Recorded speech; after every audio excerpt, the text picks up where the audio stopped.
Olá, espectador e espectadora da TV Jovens Cronistas, seja muito bem-vindo, bem-vinda a esta edição do nosso Espaço Trabalhista, quarta-feira, 30 de agosto de 2023, aí há um dia de encerrar o mês que para todo mundo, ou pelo menos aqui em São Paulo, é muito comum a gente ficar comentando no trabalho, né?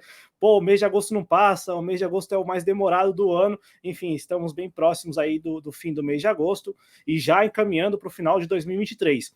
Comigo aqui, como sempre, o Cristiano Araújo, idealizador do projeto Em Nome da Rosa. Eu peço, como sempre, a inscrição no canal, o like, o joinha no vídeo e a participação ao vivo, pelo bate-papo, pelo chat. A sua participação é fundamental no programa de hoje. Obrigado, Cristiano, como vai?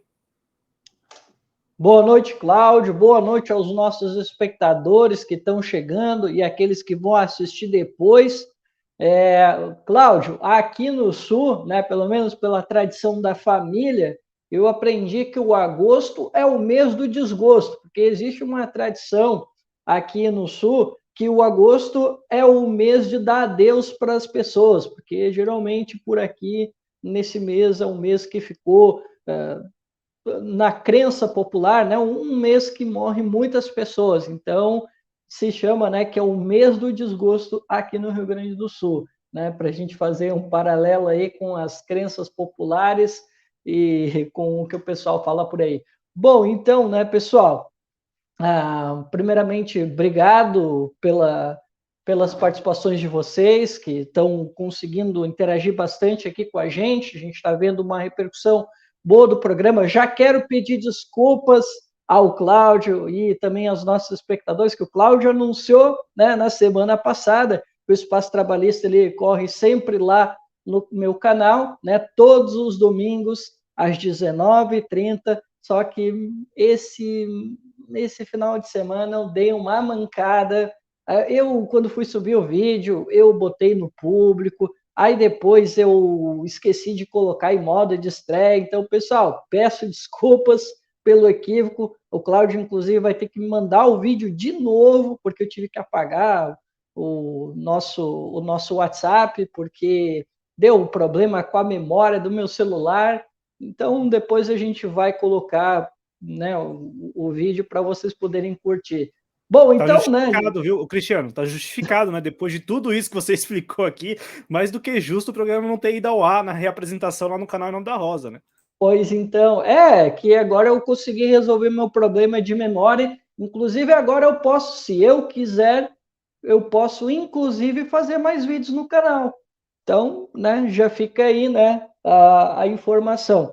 Bom, então, né, hoje nós vamos tratar de dois temas, como já é a tradição aqui do nosso espaço trabalhista, e o primeiro tema que a gente vai tratar, né, vai ser o BRICS, né? Tivemos aí a expansão do bloco, e claro que foi algo que realmente chamou bastante atenção do mundo todo, principalmente, né, dos blocos hegemônicos, né, que parece que começaram, Cláudio, já a mostrar um pouco de um certo sustinho, sentir o golpe com relação a essa nova configuração e aquilo que o bloco pode prometer no futuro. E o nosso segundo tema será sobre a taxação dos super ricos, que inclui um PL e uma MP, né? O que é sobre as offshores e os fundos extras que são dos super ricos, tá certo? Então, né, já que é um tema que inclui a economia política, nada melhor do que ter aqui com a gente, né, um bancário que vai estar conversando aqui com a gente e que vai conversar também sobre geopolítica, porque é um tema que ele gosta bastante. Então, eu chamo o nosso convidado, André Nunes, para vir conversar aqui com a gente. Bora lá, então. Mais um Conversa Trabalhista aqui no nosso Espaço Trabalhista.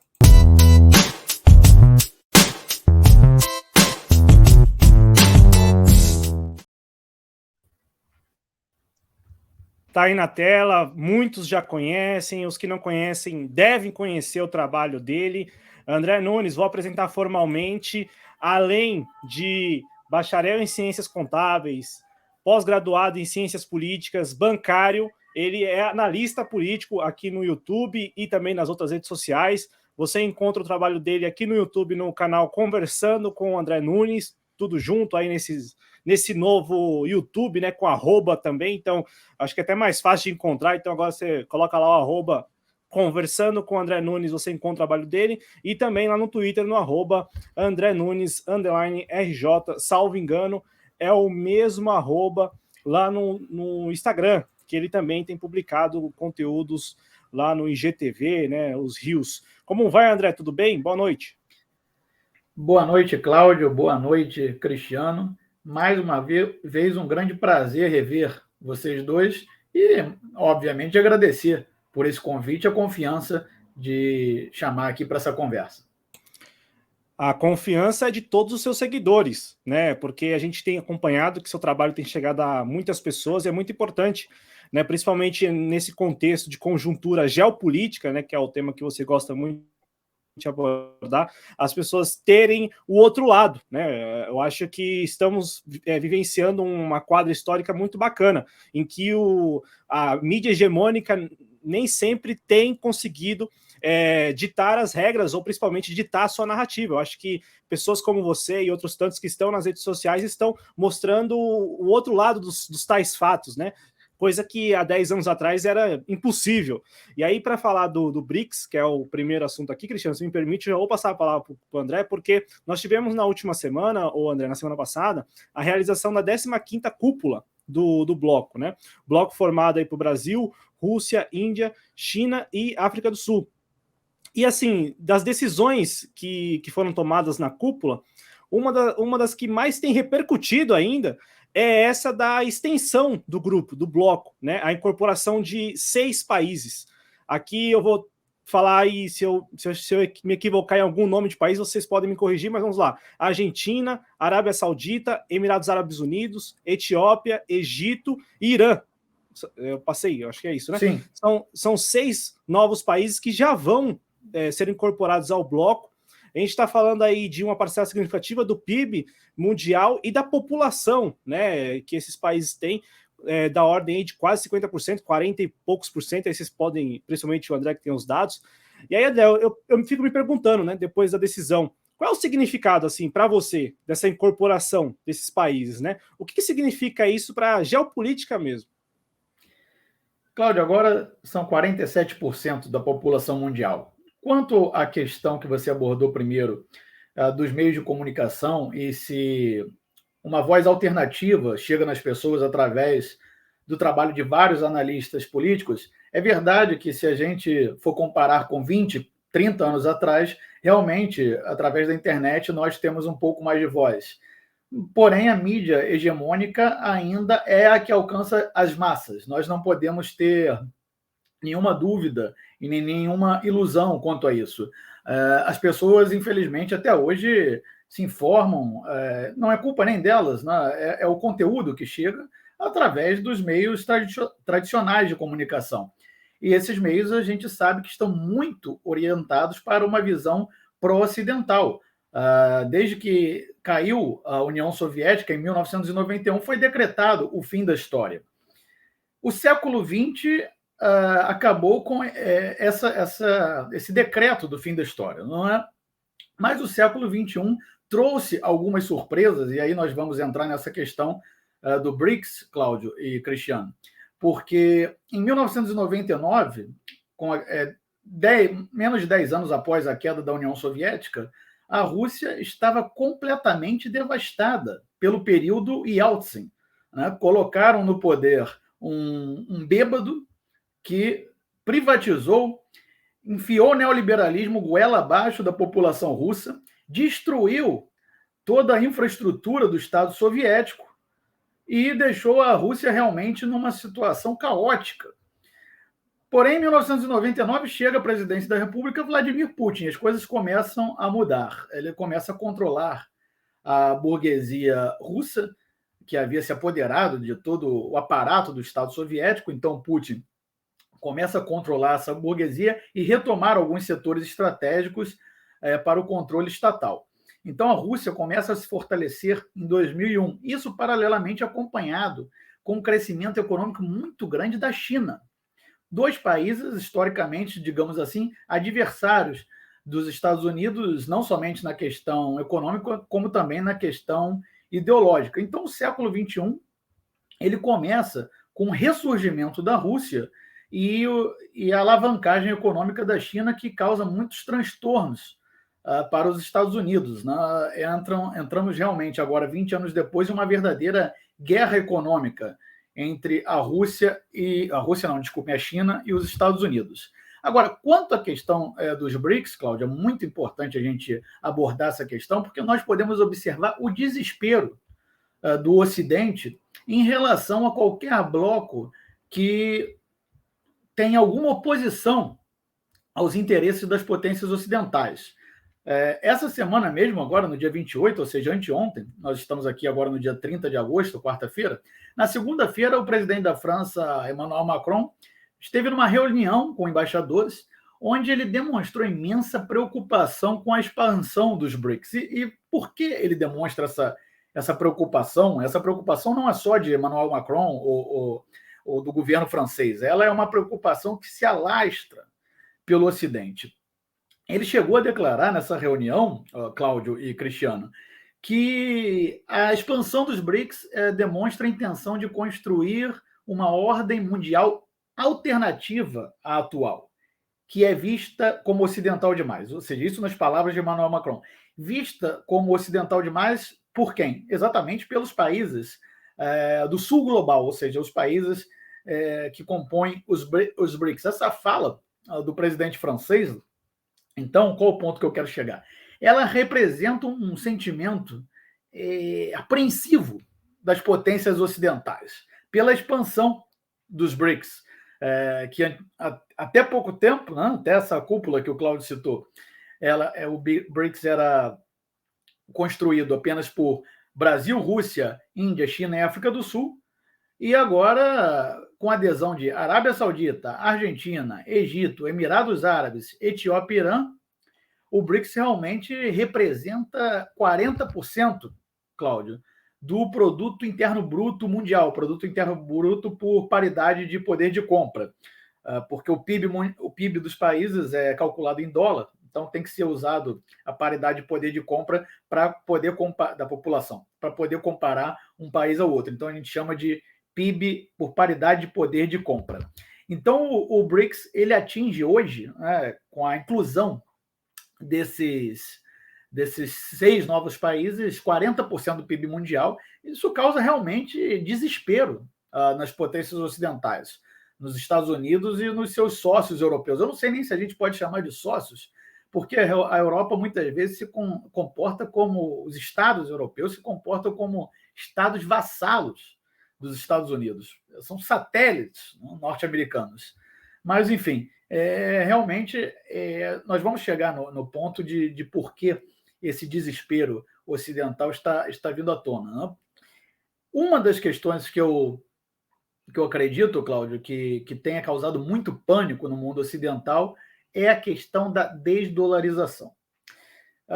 Vamos lembrar que alguns meses atrás, em março desse mesmo ano de 2023, o Brasil e a China já haviam chegado, Cláudio, a um acordo para comercializar nas moedas nacionais, ou seja, com yuan e real, utilizando das nossas próprias reservas, a China das suas reservas em real e o Brasil das suas reservas yuan para fazer esse comércio mútuo. Né? Então, desde março, 2 países do BRICS já haviam declarado o projeto, porque realmente vai começar a ser comercializado nas moedas nacionais de China e Brasil. No ano passado, a Rússia, que é outro grande gigante, né, do BRICS, a Rússia já havia iniciado esse comércio com a China em moedas nacionais.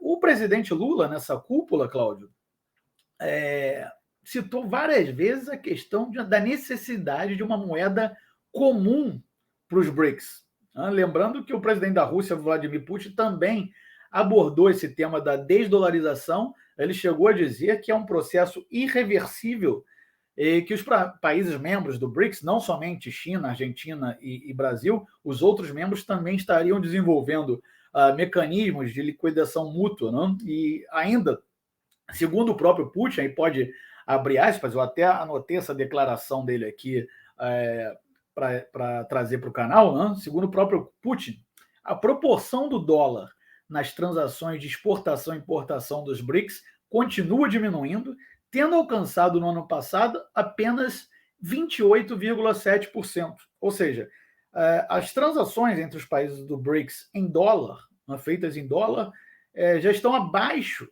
dos 30%.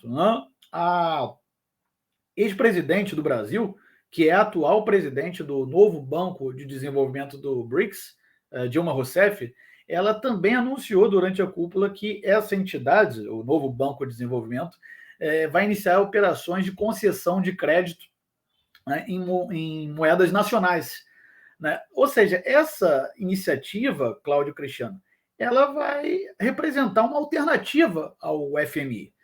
Você imagine um grande banco como é o Banco de Desenvolvimento, um grande banco de desenvolvimento, que tem um capital já aportado de, se não me falha a memória, mais de 100 bilhões de dólares entre os países membros, começar a conceder créditos em moedas nacionais, ou seja, em moedas alternativas ao dólar. Então, realmente, o fator da desdolarização causa um grande pânico, principalmente no establishment norte-americano. Não vamos esquecer que as reservas internacionais, nós chegamos a comentar isso aqui em outra transmissão, numa transmissão anterior na qual participei, as reservas internacionais há 20 anos atrás, mais de 72% dos bancos centrais de todos os países tinham suas, as reservas desses bancos centrais, 72% eram em dólar, no mundo inteiro. E agora essas reservas já estão, 23 anos depois, já estão abaixo de 60%. Então, realmente, é um pânico no establishment norte-americano. Os europeus também estão enfrentando sérias dificuldades com a expansão econômica da China. Nós acabamos de assistir, desde 2020 em diante, a França como a grande perdedora na África, com a iniciativa da nova Rota da Seda da China, que já aportou mais de 1 trilhão de dólares em projetos de infraestrutura.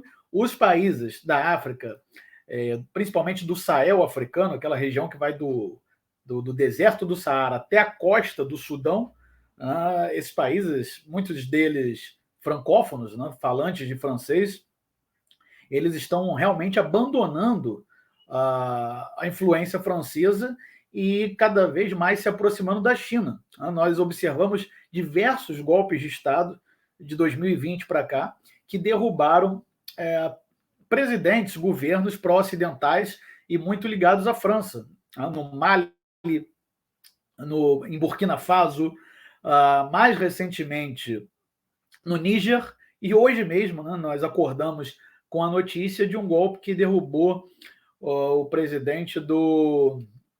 Qual o país que caiu hoje, Cris? Lembra? Gabão, foi o Gabão. Gabão.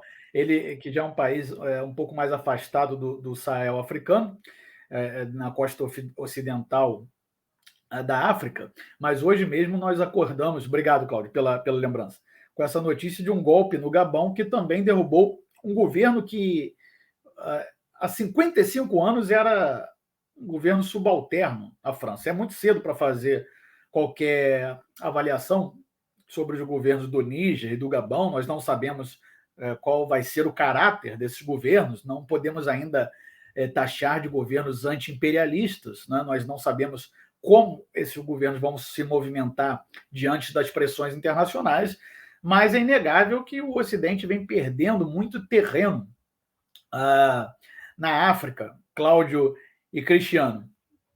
Agora, voltando a esse tema, não sei, tem tempo ainda, Cláudio, para falar? Ou devo à vontade, fique à vontade, cara. Então, voltando a esse tema, essa questão é a perda da influência da França e da Europa na África, devido a uma grande expansão chinesa. Isso tudo ocorre em paralelo a essa expansão dos BRICS. Vamos lembrar que essa cúpula que foi realizada agora, esse mês de agosto, na África do Sul, ela, na minha opinião, Cláudio Cristiano, ela foi um enorme passo na direção à multipolaridade. O BRICS agora conta com 11 membros. Representa uma integração econômica entre Ásia, África e América do Sul. Não contamos, a partir de 1º de janeiro, não vamos contar mais só com o Brasil aqui no subcontinente americano, também com a Argentina. E essa integração Ásia, África, América do Sul, ela pode passar a acontecer sem a interferência dos países ocidentais. Então, é nesse ponto que reside esse desespero do Ocidente. Né? O BRICS 11, como está sendo chamado, né, pelo fato de ter 11 países, ou BRICS Plus, BRICS mais, né, BRICS Plus, a partir agora para a gente ter uma ideia, né, de 6 de janeiro de 2024, vai passar a contar com 6 dos 10 maiores produtores de petróleo do mundo. Né? Ou seja, além de contar com 6 dos 10 maiores produtores de petróleo do mundo, conta com a maior economia global, que é a China. Então, Cláudio, são realmente muitos motivos para a preocupação do Ocidente. Eu vou descansar um pouquinho a voz e deixar abrir aí para os comentários de vocês. Vou passar a palavra para o Cristiano, porque, Cristiano, a gente vai falar um pouco mais sobre a desdolarização, mas só o fato de integrar novos países já está dando muito o que falar, né? Só em esses países terem entrado no BRICS, e fora a fila, né? Porque além desses 6, pelo que consta, 23 países, melhor, com os 23 países solicitaram a adesão ao BRICS, né? E dos 23, 6 já foram aceitos nesta cúpula. E fora a participação de lideranças de mais de 40 países em uma cúpula de um grupo que, bom, todos nós sabemos, desde que foi fundado lá em 2009, não é isso? O BRICS é de 2009. É isso, né? 2009. Então, desde 2009... 2007. 2007... Então, assim, o bloco ele se manteve com adesão apenas da África do Sul, mas se manteve entre esses países, né? Brasil, Rússia, Índia, China e África do Sul. Então, assim, por um longo período, o grupo ficou entre os 5 apenas, né? E aí, agora, em pleno 2023, e aí eu vou lançar essa pergunta depois, aí eu quero que vocês comentem, mas assim, estamos assistindo a uma virada de chave mesmo, porque muito se fala desse mundo multipolar, né? Mas agora com o evento parece que a formalização, né, desse mundo multipolar veio a partir dessa cúpula, em que a adesão dos países, como disse o André, olha a força do BRICS em relação à energia, né? O Felipe Coutinho tem falado em todos os lugares que tem ido, né? Inclusive aqui no canal, que ainda que as pessoas insistam na transição energética, que é muito importante, mas, energia, a gente está falando de algo que tem que ser... tudo bem, tem novas fontes renováveis, mas o princípio da energia é a estabilidade, né? E aí, bom, ainda vivemos em um mundo em que precisa muito do petróleo para gerar energia, né, Cristiano? À vontade. Bom, então vamos lá. Olha, se eu tivesse combinado com o André um ponto aí, olha, eu acho que não teria dado tão certo. Porque, assim, eu já estou acompanhando o debate político sobre geopolítica, sobre política na sua essência, já há bastante tempo. Seja com a imprensa tradicional, seja o debate aqui na internet. E, assim como o André, eu também já ouvi muito sobre muitas pessoas dando como certo, cheio de certeza, sobre um fim da história. É verdade que as pessoas absorviam muito mais a capa e talvez o título do livro do Francis Fukuyama do que o conteúdo do livro, porque eu acho muito difícil que o pessoal que fazia mais o debate aqui na internet, talvez até mesmo na imprensa, tenha de fato lido o livro do Francis Fukuyama. Inclusive, o Francis Fukuyama, né, em uma entrevista, mas ali no ano de 2019, eu acho que ele disse, não, eu jamais afirmei em momento algum que era uma certeza de que haveria uma ordem unipolar e isso era inquebrantável, que os Estados Unidos iam dominar. Não, não foi isso que eu disse. Eu estava encaminhando algo em outro sentido. Só que o liberalismo, combinado com o conservadorismo, que é muito comum na imprensa e também, às vezes, no debate político, na internet, eles cristalizaram esse conceito de que era o fim da história, que nós precisávamos aceitar que o bloco do Atlântico Norte, né, hegemonizado pelos Estados Unidos, era uma cláusula pétrea, não ia mudar, era algo que a gente precisava aceitar e que não adiantava nós buscarmos uma alternativa. E aí que surge o BRICS, né, que hoje é o nosso tema, que surge de uma ideia, né, de um britânico lá em 2001, que ele começa a fazer uma análise de mercado e ele começa a perceber esses países, o primeiro, né, Brasil, China, Rússia e Índia, como países potenciais, países do futuro. E aí alguém vai lá, compra essa narrativa e resolve formar o bloco em 2007, daí começa por esses 4 países e depois há, né, o incremento da África do Sul. E por muito tempo, né, desde 2011, nós estávamos esses 5 países.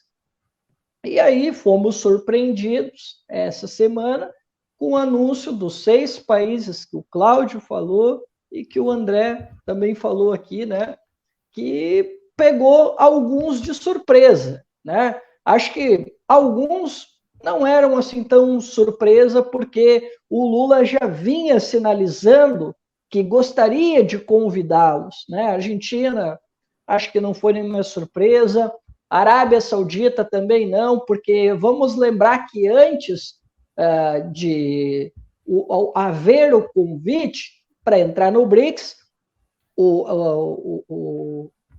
a Arábia Saudita, ela ingressou no banco do BRICS, porque tem alguns países que ingressaram primeiro no banco do BRICS e depois ingressaram, né? Desculpa, ingressaram Sim, não. era Arábia Saudita, Etiópia e Singapura, se não me engano, Cristiano. Sim, eles ingressaram. Eu acho que Nigéria pediu também e tinha um outro país também que solicitou. Não sei se foi aceito, que foi como é que é?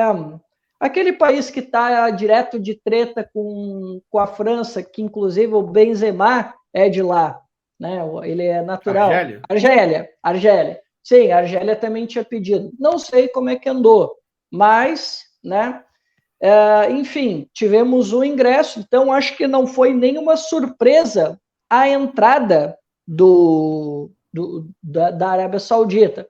Agora, alguns países que, de certa forma, eu acho que surpreendeu e muitas pessoas, e depois eu quero falar só sobre esse país, Cláudio, é a Etiópia. Eu quero falar depois só sobre a Etiópia, porque, assim, na nossa imprensa, a gente tem o costume de olhar muito pela questão econômica. E, olhando pela questão econômica, a gente vê até uma certa naturalidade a entrada de alguns países, como, por exemplo, o Emirados Árabes Unidos, a Arábia Saudita, né, que são países que são ricos na produção de petróleo, né? Então, são países que não são vistos com tanta estranheza. A Argentina, que é uma democracia liberal, né? Então não é visto assim com tanta estranheza, embora tenha os seus problemas econômicos e políticos também, por que não? Né? Mas não foi visto com tanta estranheza assim, pelo menos, claro, né? Em um certo momento, que depois eu quero que o André fale um pouquinho também sobre a Argentina, que é um capítulo à parte também. Mas, enfim, pessoal, quando os países eles têm um potencial econômico interessante e eles são democracias liberais, não choca tanto. Agora, quando não são propriamente democracias liberais, caso do Egito, caso da Arábia Saudita, por exemplo, né? Aí vem, né, naquela esteira do que o André estava falando, de tentar contrapor, né, o bloco que está se formando, e não vamos nos enganar, né, André? Não é só os Estados Unidos, não é só a Europa, que é uma vassala dos Estados Unidos, que está querendo jogar contra o BRICS. Não, não é. A nossa mídia também joga contra. Uns dizem por aí que a expansão foi demais, uns ficam por aí dizendo não, mas alguns países ali não são democráticos, ou, poxa, mas aí colocaram alguns países ali que, convenhamos, não são potências econômicas. O que é isso? Qual é o sentido da entrada da Etiópia? Muitas pessoas se questionaram, né? Porque, assim, André, como a gente estava falando, a gente cresceu nessa perspectiva de pessoas dizendo para a gente de que não havia alternativa, que nós precisávamos aceitar. Mas agora, essa iniciativa, esse BRICS, eu tenho chamado assim, né? Ele tem dado uma perspectiva. A história está acontecendo. Agora a gente pode pensar, né, para além dos blocos tradicionais, inclusive de fóruns já consolidados, como o G7, a própria ONU, né, que por muito tempo o ex-presidente Lula, por exemplo, tentou ingressar, né, no Conselho de Segurança da ONU, lembrando, né, que historicamente o Brasil ele tem uma história com a ONU. O Brasil, para quem não sabe, é um dos fundadores. O Brasil participou da construção da ONU e nunca conseguiu o seu lugar permanente no Conselho de Segurança da ONU. Porque, pessoal, vou dar um disclaimer aqui para vocês. Por isso que o Lula e o Celso Amorim, eles vendiam tanto o Brasil lá fora, e eles, de certa forma, né, tiveram uma política muito propositiva, pensando na projeção da imagem do Brasil. E Lula fazia isso para conseguir esse lugar no assento do Conselho da ONU. Até o Ciro Gomes, na última newsletter, ele até trouxe uma teoria que eu acho que não é assim tão descartável, mas ele faz uma questão importante. Ele disse o seguinte, ele disse que pode ser que o Lula ele está fortalecendo o bloco, ele está participando, ele está sendo propositivo, porque o Lula pode estar barganhando com a ONU para ele, né, medir forças com a ONU e G7 para ele finalmente conseguir esse assento no Conselho de Segurança da ONU, porque, pô, é um fórum tradicional, é verdade, mas ele ainda tem muita força, principalmente, né, no duelo das grandes potências, já que nós estamos falando que a geopolítica nem sempre é sobre direito, é sobre força e violência. Né? Então, o Ciro, né, na sua newsletter, na última agora, ele considera que pode ser uma forma do Lula estar barganhando para ele, de repente, conseguir esse assento. Ele ter o assento na ONU e mais o BRICS. Essa é a jogada que o Ciro tem falado que pode ser uma possibilidade. Por outro lado, ele também questiona, mas será que o G7 e o próprio Conselho de Segurança da ONU, com essa expansão do BRICS e com o interesse de outros 23 países, será que eles futuramente serão fóruns relevantes? Esse é um ponto que o Ciro coloca na newsletter, né, na última newsletter que ele escreveu justamente sobre esse BRICS ampliado. Então, assim, vejo com muito promissor esse novo bloco. Espero que nós possamos agora trabalhar juntos para construir, né, não só a entrada de novos países, mas que também nós possamos constituir um mecanismo de financiamento, que vai ser o nosso Banco do BRICS, né, já que o André falou aí, né, dos 100 bilhões, né? Mas, André, agora com a entrada da Arábia Saudita, dos Emirados Árabes Unidos, talvez nós tenhamos força para colocar mais recursos no Banco do BRICS, porque hoje quem está dando o maior aporte no Banco do BRICS, sem dúvida nenhuma, é a China, né? Claro. E a gente tinha, e o bloco, ele tinha uma ideia de cada país membro dar um aporte, não lembro qual era a porcentagem agora, para que a gente pudesse fortalecer esse banco. Mas estava acontecendo essa contribuição muito maior por parte da China. Agora, com a entrada desses novos países e de alguns países que são referências, pode ser que nós tenhamos uma possibilidade maior de financiar esse banco, né? E ainda mais em moedas locais, como tu bem colocou, e aí a gente pode dar um passo adiante para fazer esse debate sobre o fim da desdolarização, que é um debate que iniciou principalmente pela Rússia e depois pegou a China e foi pegando outros países, e como tu bem colocou, cada vez mais a gente está vendo um cesto de moedas maiores nas reservas internacionais. Baixou o nível de reserva do dólar. Então, assim, a gente está vendo agora a história acontecer. E, André, para finalizar aqui, né, para eu passar para o Cláudio, depois ele passar aí para ti, tem muitas pessoas, né? Essa galera que fica sempre jogando, né, de alguma forma contra o bloco, né? De querer fazer o serviço lá de fora, né?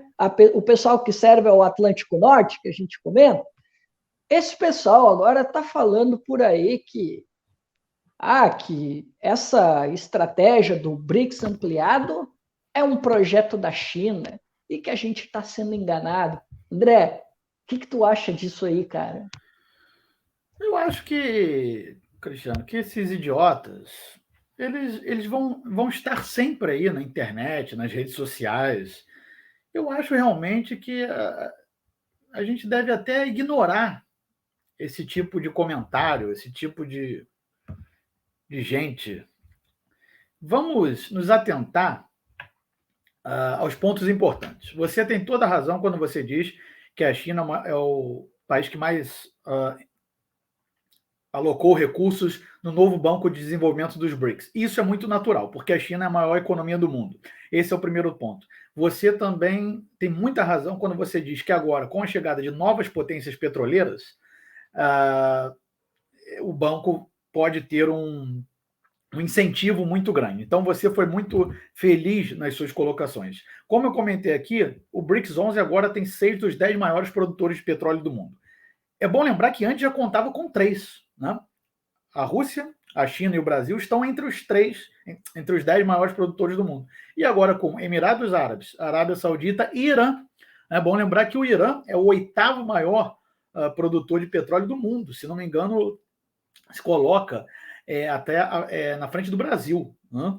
Então agora, com a inclusão desses novos membros, Cristiano e Cláudio, agora em 2023, e que passa a valer a partir de 2024, aliás, antes da inclusão dos novos membros, o BRICS já havia ultrapassado o PIB do G7, que é composto por Canadá, França, Alemanha, Itália, Reino Unido e Estados Unidos, óbvio. Então, o PIB do BRICS, dos países BRICS, apenas da Rússia, China, Índia, Brasil e África do Sul, já havia alcançado 31,5%, enquanto o PIB do G7 no ano passado, juntando os 7 países, alcançou apenas 30%. E agora, após a entrada desses 6 países no BRICS, que nós citamos, e dessas 3 também novas potências petroleiras, né, o BRICS passa a representar 36% da economia global e, como a gente já falou aqui, 47% da população mundial, Cristiano. Então, contando agora com mais esses 3 gigantes do petróleo, o BRICS torna-se instantaneamente uma potência do petróleo e gás. Um levantamento do portal Infotech, que foi até divulgado pelo jornalista Pepe Escobar, no site para onde ele escreve lá, que eu acho que é o The Candle, algo assim, The Candle, eu não lembro agora como se escreve, mas o texto é do Pepe Escobar, um texto em inglês, daqui a pouco deve estar traduzido para o português, eu já li o texto dele, E ele divulgou as informações lá desse portal chamado Infotech, dizendo que agora com a inclusão desses novos países e dessas 3 novas potências petroleiras no BRICS, o bloco vai passar a controlar 39% das exportações globais de petróleo, 46% das reservas provadas de petróleo, quase 47% de todo o petróleo produzido no mundo. Então, assim, esse é o motivo do pânico na Europa e nos Estados Unidos, né? O Ocidente, em breve, ele vai perder o seu poder de controlar os preços globais do petróleo, né? E, consequentemente, vai perder o poder de aplicar sanções unilaterais. Esse é o X da questão. Vamos lembrar aqui essa questão da desdolarização. Nós falamos aqui no primeiro bloco do programa, mas não vamos aqui também nos colocar como entusiastas que falam coisas da boca para fora. Esse é um caminho que ainda está engatinhando, nós estamos no começo desse processo. Como o Cristiano bem lembrou, esse processo foi iniciado por China, Rússia, vários países vêm aderindo ao processo da desdolarização. Bolívia, Argentina, que são países que historicamente têm alguma dificuldade com reserva de dólares, na última década, pelo menos, já, mesmo por fora do BRICS, já haviam também iniciado esse processo. É um processo que está engatinhando, está no início. Não quer dizer que da noite para o dia nós vamos parar de comercializar em dólar no mundo. Inclusive, essa semana, o ministro da Economia da Argentina, Sérgio Massa, esteve aqui no Brasil, reunido com o Lula e o Haddad, para tentar um acordo que exatamente ia... Aliás, eles estavam negociando vários acordos, mas também tentou um acordo para que as importações, né, o que eles importam do Brasil, ou seja, exportações brasileiras para a Argentina, pudessem ser pagas em yuan, mas sem o intermediário chinês. Esse acordo ainda não foi possível, até porque quem importa ou exporta são as empresas. Então, muitos fornecedores ainda preferem, obviamente, o dólar, porque acreditam que é uma moeda mais confiável. Enfim, esse é um outro debate. Então, não vai ser da noite para o dia, mas sim, há um grande processo inicial de desdolarização, até mesmo países historicamente alinhados com os Estados Unidos, como Israel, por exemplo. Israel, a Turquia, que tem uma relação dúbia com os Estados Unidos. Tem uma relação dúbia com todo mundo, né? A Turquia. Sim, a Índia também. É uma coisa Índia engraçada, também. Curiosa. Mas Israel, que sempre foi o braço armado dos Estados Unidos no Oriente Médio, já anunciou ano passado a diversificação das suas reservas internacionais. Israel, que conta com reservas internacionais, se não me engano, na casa dos 200 bilhões de dólares, são reservas relevantes para um país pequeno, não é mesmo? Então, Israel declarou que, o governo de Israel declarou que ia iniciar a diversificação das moedas por moedas alternativas, dólar australiano, a moeda do Japão, o iene, enfim. E até mesmo a Coreia do Sul também já havia declarado esse processo de diversificação de reservas. Então, não é somente por meio dos BRICS que isso ocorre. Agora, quando você olha para o BRICS e vê países como a China, do tamanho da China, da Rússia, e agora com a entrada das potências petroleiras que nós citamos aqui, se incluindo nesse bloco de integração econômica, é óbvio que esse processo de desdolarização vai caminhar a passos mais largos, né? É um processo, até mesmo o presidente Vladimir Putin disse que é um processo que tem que ser tratado com muito cuidado. Criar uma moeda comum, por exemplo, não é fácil, porque nem aqui no Mercosul nós conseguimos ainda, por exemplo, porque a inflação entre os países ela é muito diferente. Então, assim, não é um processo fácil, mas é muito positivo que no século XXI haja, pelo menos, nós começamos esse processo, estamos assistindo a história, como o Cristiano comentou aqui.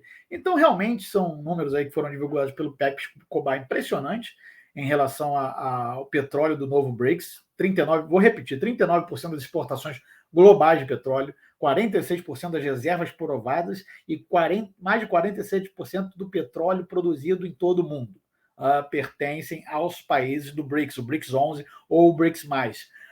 como o Cristiano falou.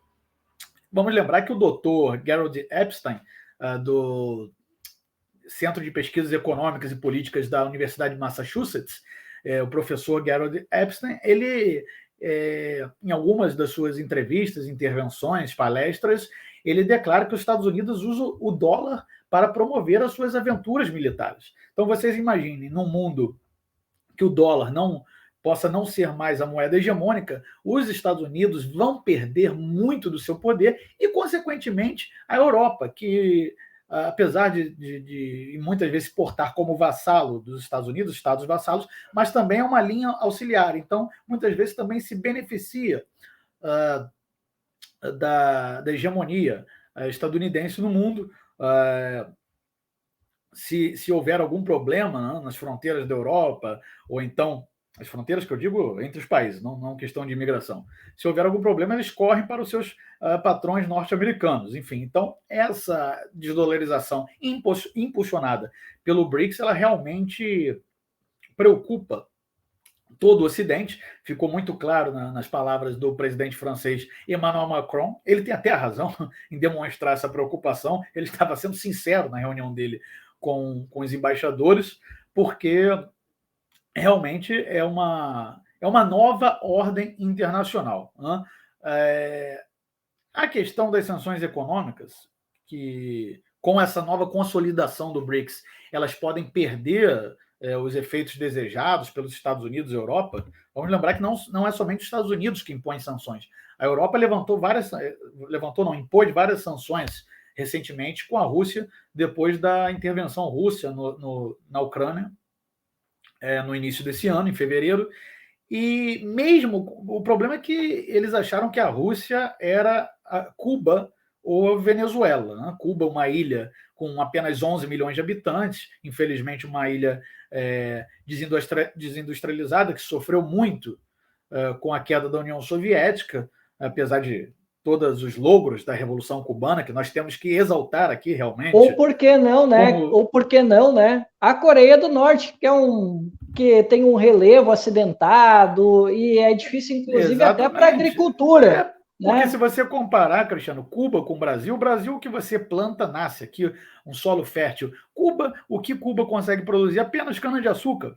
Então, é até uma injustiça comparar Cuba com certos países na questão de produtividade. Mas, enfim, acharam, a Europa, o establishment europeu, acreditou que a Rússia seria uma Cuba, ou então uma monocultura petroleira como a Venezuela, e eles descobriram que não era o caso, que a economia russa é mais diversificada do que eles imaginavam. Com todas as sanções impostas pela Europa, sanções essas que são permitidas, né? Que é fácil até de impor, exatamente pelo controle da moeda, do sistema SWIFT de troca comercial entre os países. Se não fosse esse sistema e de praticamente moeda única ou de duas moedas, no caso o dólar ou o euro, seria muito mais difícil de impor sanções contra os países, mas mesmo com essa facilidade para impor sanções, eles descobriram que a Rússia não é uma Cuba ou uma Venezuela, países muito menores, porque a economia russa, agora segundo dados do próprio Banco Mundial, no ano passado, acabou se consolidando como a quinta maior economia do mundo, superando, inclusive, tradicionais potências industriais, como a Alemanha, França, Reino Unido. Então, você imagine, se a Rússia já alcançou esse patamar, sendo embargada pela Europa durante essa contenda, a partir dessa contenda que se iniciou na Ucrânia, imaginem com a consolidação do BRICS, que agora conta com 6 dos maiores produtores de petróleo. Né?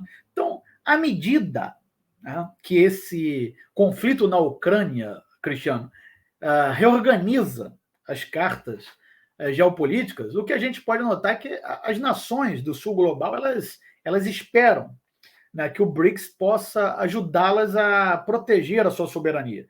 Não é por acaso, né, que o bloco ele conta ainda com dezenas de pedidos de ingresso, como você citou aqui, Cristiano. Vamos lembrar que entre esses pedidos de ingresso estão países considerados anti-hegemônicos, como Argélia, Venezuela, Cuba, enfim, vários países que historicamente têm conflitos abertos com os Estados Unidos, ou no caso da Argélia, que foi massacrada pela França E durante a alguns guerra têm boas anticolonial. relações.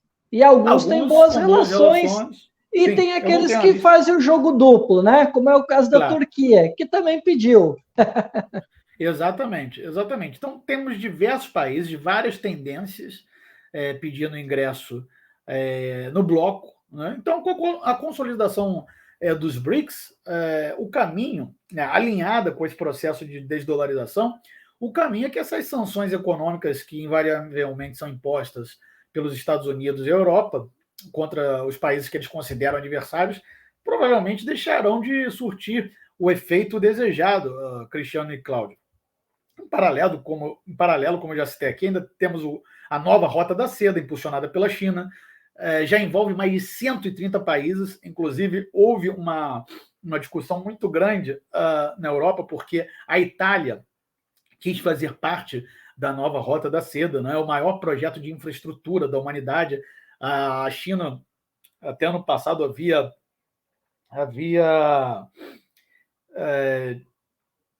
alocado 240, se não me engano, bilhões de dólares para resgate de países em dificuldades, ou seja, em empréstimos, os países da África, isso na África, realmente recorrendo aos bancos chineses e não mais ao FMI. Então, o que o Ocidente está assistindo nesse momento, não de braços cruzados, porque obviamente vão tentar sabotar todas essas iniciativas, mas o que o Ocidente está assistindo realmente é a perda da sua influência em grande porcentagem do globo terrestre. Agora, o que nós temos que ter em mente e deixar claro, nós não podemos esquecer de citar aqui, é a vantagem, a grande vantagem dos BRICS para os países em desenvolvimento, né? Qual é a grande vantagem dos BRICS? E aí, Cristiano, para responder a tua questão que você levantou em relação a esse pessoal que fica falando que os BRICS não é tão importante assim, enfim, pelos motivos mais estapafúrdios e até inocentes, André, né, que nós escutamos nas redes sociais. Qual é a grande vantagem? Pois não, Cristiano? Inclusive, tem pessoas por aí falando que, se entrar mais países, o Brasil ele vai perder a sua relevância. E alguns, inclusive, estão dizendo que agora que tem essa possibilidade, que a gente não sabe quando pode acontecer, mas a gente sabe que 23 países pediram para ingressar no BRICS, estão dizendo que o Brasil não só irá perder a relevância, como ele irá pedir para sair do BRICS. Eram 22 países, entraram 6 países. Como é que o Brasil é um país de 220 milhões de habitantes? Como é que o Brasil vai perder a relevância diante de países muito menores, inclusive? O Brasil está entre esses 10 maiores produtores de petróleo que eu citei aqui. Um país do tamanho do Brasil nunca perde influência, a não ser que ele seja governado por débeis mentais, como nós estávamos sendo há muito pouco tempo atrás, onde o Ministério das Relações Exteriores era liderado por lunáticos olavistas, como o senhor Ernesto de Araújo. Sim, se o Brasil for governado e o nosso Ministério de Relações Exteriores estiver tomado por lunáticos, aí sim o Brasil pode perder alguma influência, Cristiano. Mas se tiver um governo minimamente normal e que pratique a política externa independente, como é de tradição no Itamaraty desde os anos 60, quando se iniciou com Jânio Quadros, então não perderemos nenhuma influência diante de qualquer consolidação ou ampliação do bloco, Cristiano. Ô, Cristiano, rapidinho, na esteira do que disse o André agora, porque... Depois me lembrem de falar da vantagem. Então quer falar da vantagem? Se quiser continuar, continua aí, depois eu vou encerrar então essa minha intervenção com essa questão da vantagem, Cristiano, para entrar nessa questão que o Cristiano levantou. Qual é a vantagem? dos BRICS para os países em desenvolvimento? Exatamente que o bloco, ele não impõe, Cláudio Cristiano, esse bloco não impõe condições políticas, ou então ortodoxia neoliberal aos seus membros, regras fiscais, etc. Diferentemente das organizações internacionais, que em geral exigem que os países sigam, né, regras draconianas do FMI e os ditames do Consenso de Washington. Essas regras draconianas do FMI, as imposições do Consenso de Washington, esse consenso neoliberal, que é vendido de fora para os países subdesenvolvidos, mas não praticado pelos países desenvolvidos, né? São exatamente esses ditames neoliberais do Consenso de Washington que estão há décadas mantendo os países periféricos num ciclo vicioso de subdesenvolvimento. Então, qualquer alternativa que não imponha essas condições draconianas, ela é muito bem-vinda. Então, essa é a grande vantagem para os países subdesenvolvidos que almejam ingressar no BRICS. Não é à toa que nós temos mais de 20 países que efetuaram o seu pedido de adesão, dos quais 6 já ingressaram. Há um provérbio chinês, Cláudio Cristiano, que diz que nenhuma montanha pode deter o fluxo crescente de um rio poderoso. Então, realmente, o Ocidente tem muitos motivos para se preocupar, Cláudio e Cristiano. Estamos conversando com o André Nunes, ele é analista político, tem um canal aqui no YouTube que é o Conversando com o André Nunes, está lá no Twitter no @AndreNunes_RJ. Vou cumprimentar o público que nos acompanha ao vivo, tanto aqui no YouTube como lá no Instagram. Agradecendo ao Cristiano Fanfa aqui no chat, o parceiro de sempre, Cristiano mandando uma boa noite general aí para o André Nunes.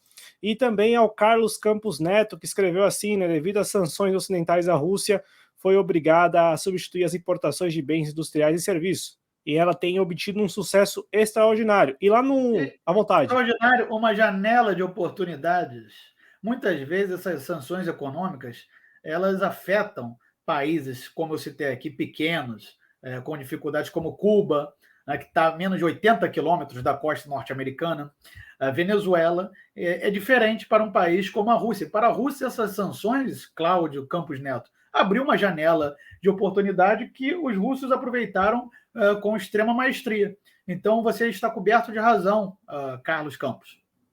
Eu fico pensando, escutando vocês, né, vocês que estão analisando a geopolítica, eu fico com a impressão de que, e aqui entendam, né, falta inteligência mesmo, daquela de estudar o país, estudar o modelo de sociedade, estudar a maneira como se constrói, como se constitui o PIB daquele país, porque dá a impressão que, como vocês falaram, e o André acabou de falar, não, a mesma regra que nós aplicamos sobre a Venezuela e Cuba, vamos aplicar sobre a Rússia.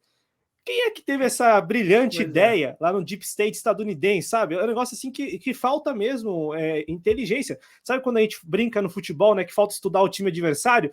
Parece que nos Estados Unidos faltaram, né, ali pessoas para estudar a Rússia, porque, de fato, essa janela de oportunidade, ela não veio ao acaso, né André? Ela não é que ela surge, né? Não, é o seguinte...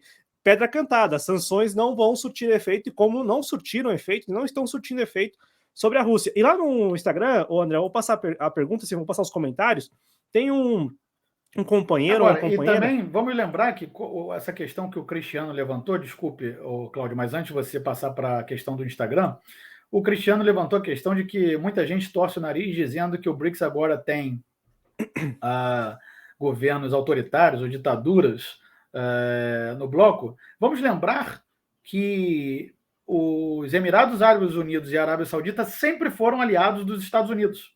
O que causa pânico nessa gente é que tradicionais aliados dos Estados Unidos, os Estados Unidos nunca se importou se o governo é ditadura, autocracia, monarquia absolutista, o que seja. Se rezar pela cartilha do establishment norte-americano e acompanhar ou se pelo menos for um entreposto para os interesses norte-americanos, está tudo certo. Exatamente, o que seja. Ou seja, o que dói essa gente que são verdadeiros capachos dos Estados Unidos. O que dói nessa gente é que esses países tradicionalmente alinhados com os Estados Unidos agora ingressam no BRICS, que obviamente está sob a influência da maior economia global, que é a China, e de uma grande potência bélica e petroleira, que é a Rússia. Então, a questão é essa. Na verdade, o BRICS ele conta com países de todos os tipos de regime, né? Desde democracias liberais, como o Brasil e agora a Argentina, África do Sul, por exemplo, como autocracias, né? Eu não considero China e Rússia ditaduras, mas esse é um outro debate, autocracias, como na China ou na Rússia, é um debate filosófico, não vamos entrar aqui nesse debate, e até com monarquias, que é o caso dos países árabes agora com essa nova adesão. Então, o BRICS ele é um bloco econômico que não impõe condições aos países. Ele não prega interferência, ingerência na política interna dos países. Então, realmente, vão haver no BRICS países de diferentes regimes, sem a imposição de que esses regimes tenham que se tornar democracias liberais aos moldes da Europa, ou então bipartidárias ao molde dos Estados Unidos, democracias que, na verdade, nada têm de democráticas, Cristiano e Cláudio. E também, assim, esse é um ponto muito bacana, né?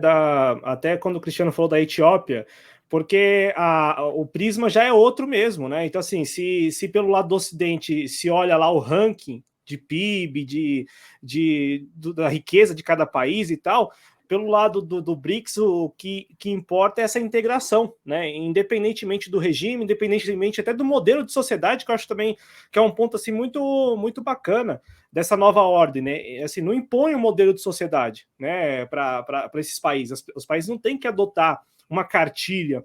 E lá no Instagram, o companheiro ou a companheira escreveu o seguinte, né?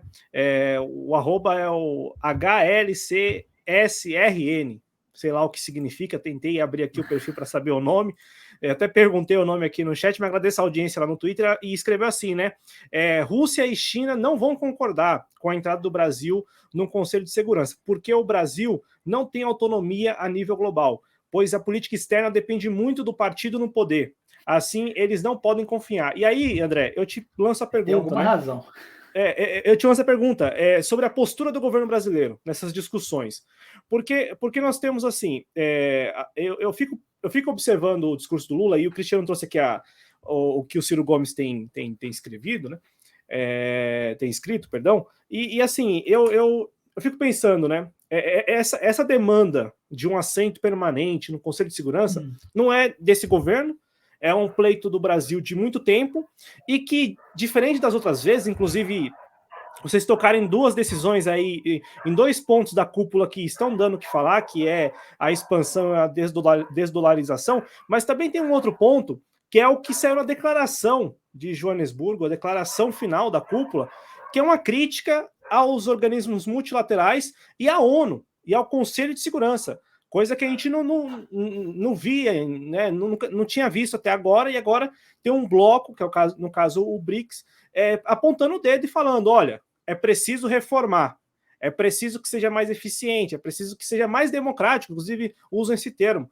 E aí eu te pergunto, André, porque o governo brasileiro ele é mais do que entusiasta, o presidente Lula ele é mais do que entusiasta, ele está muito engajado no fortalecimento do BRICS, engajado na presença do Brasil no Conselho de Segurança. E aí, quando a gente vê uma cúpula como a que ocorreu, envolvendo mais de 40 países, e com todas essas decisões, e vê também esse bloco com esses países apontando o dedo para a ONU e cobrando espaço não só para o Brasil, é bom deixar claro, mas para a Índia, para a África do Sul também.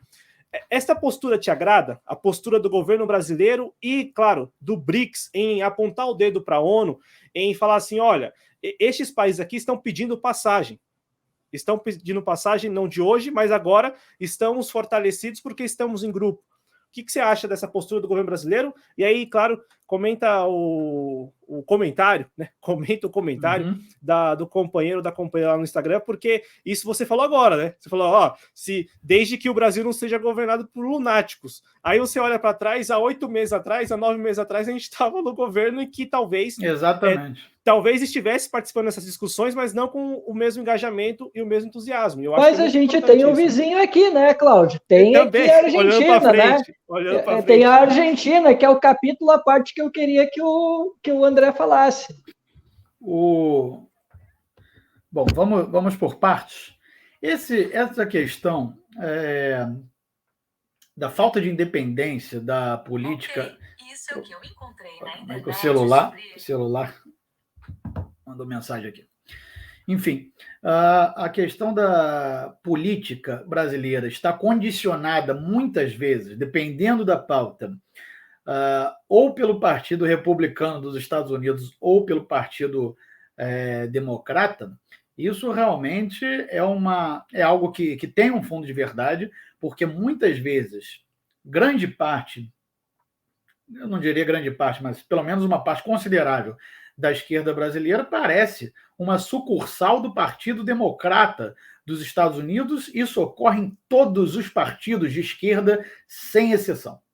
Pode ser no PT, no PSB, no PDT, em todos os partidos, muitas vezes parece que se comportam,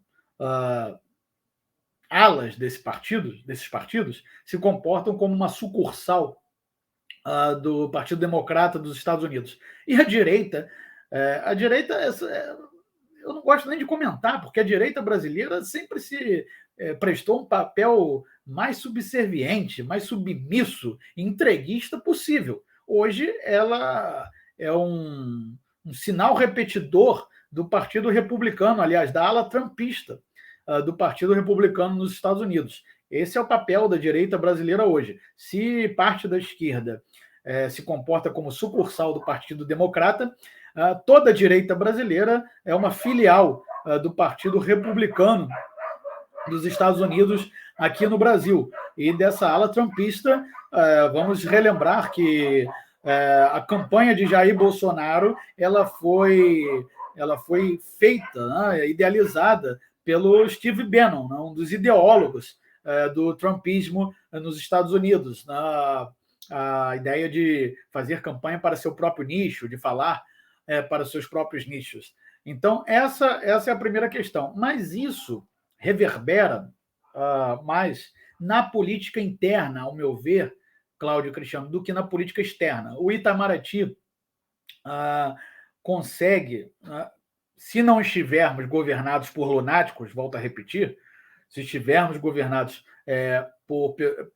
pelo menos por um aparato mais ou menos sensato, não? O que eu quero dizer com aparato, que as pessoas que estejam nos postos chaves sejam pelo menos sensatas, o Itamaraty se porta e se guia pela PEI, Política Externa Independente, desde os anos 60, que iniciou lá com Jânio Quadros, continuou com João Goulart, né? Nem mesmo a ditadura militar, com todas as suas contradições, rompeu com uma política externa independente.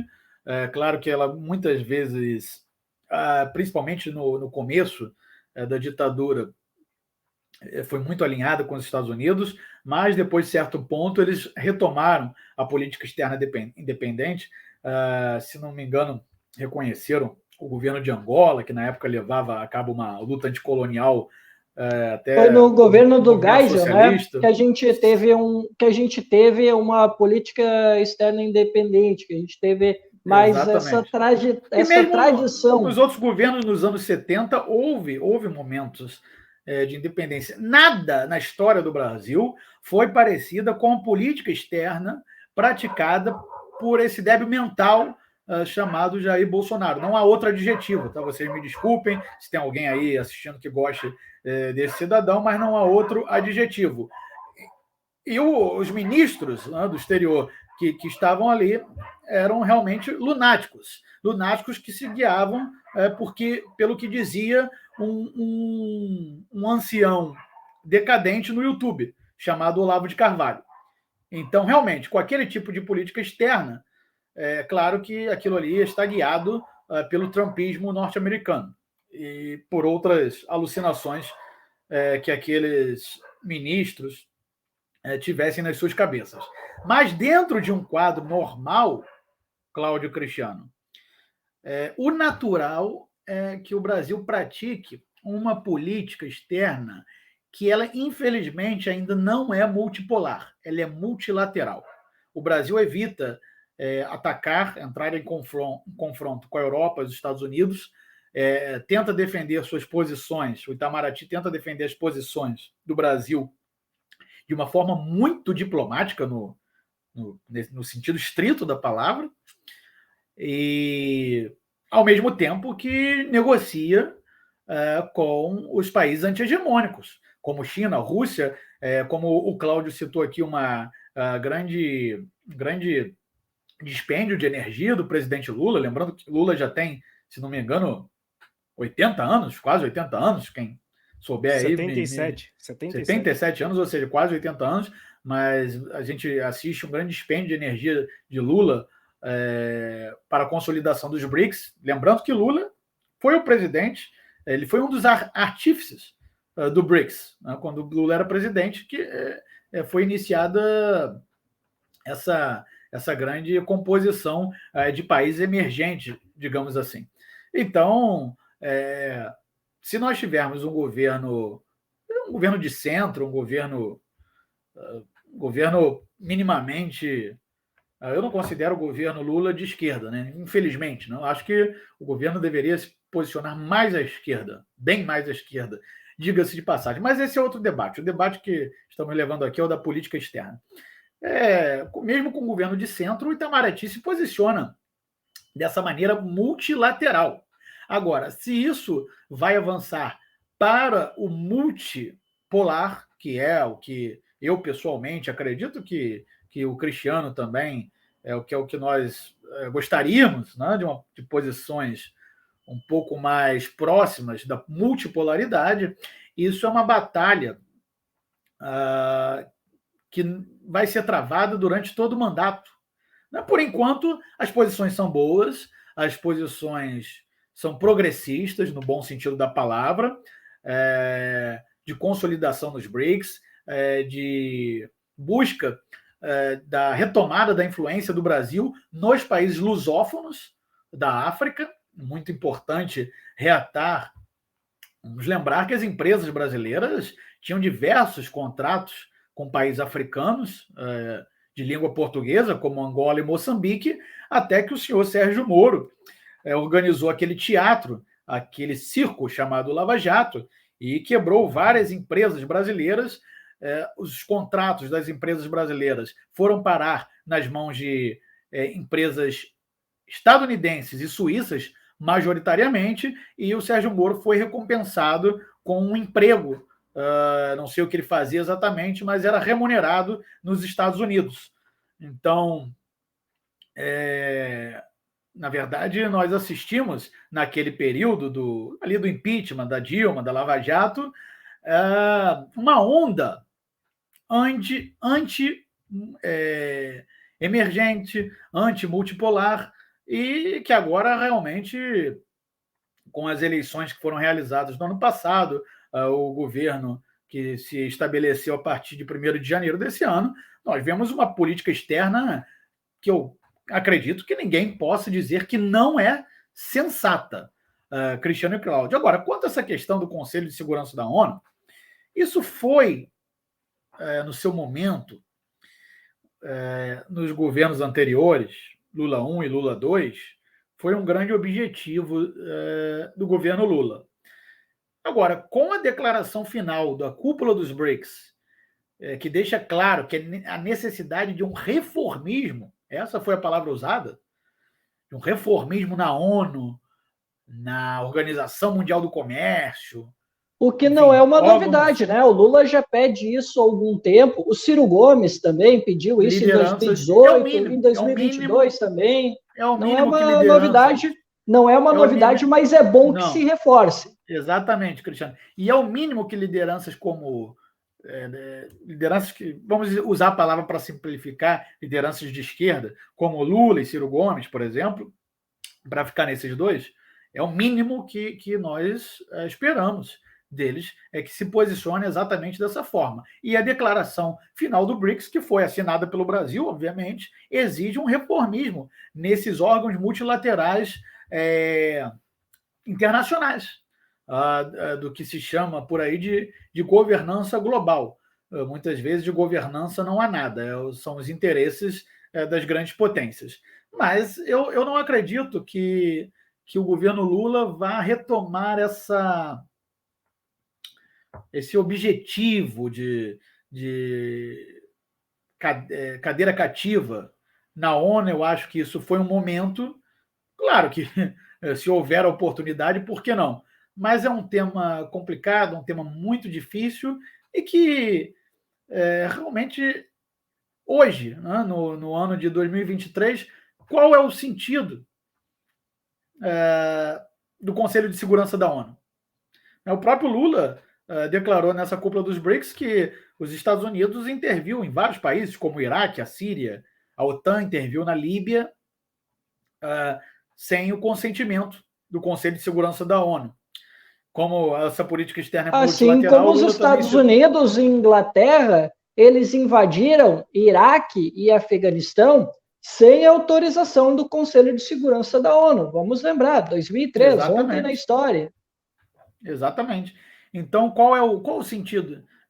Qual é a grande necessidade da gente ter uma cadeira cativa no Conselho de Segurança da ONU? Eu acho que isso foi um sonho do passado e que agora o Brasil e o Itamaraty, ou seja, o Ministério das Relações Exteriores, deve estar mais preocupado em recuperar a influência do Brasil com os nossos vizinhos e com o mundo lusófono, Cristiano e Cláudio.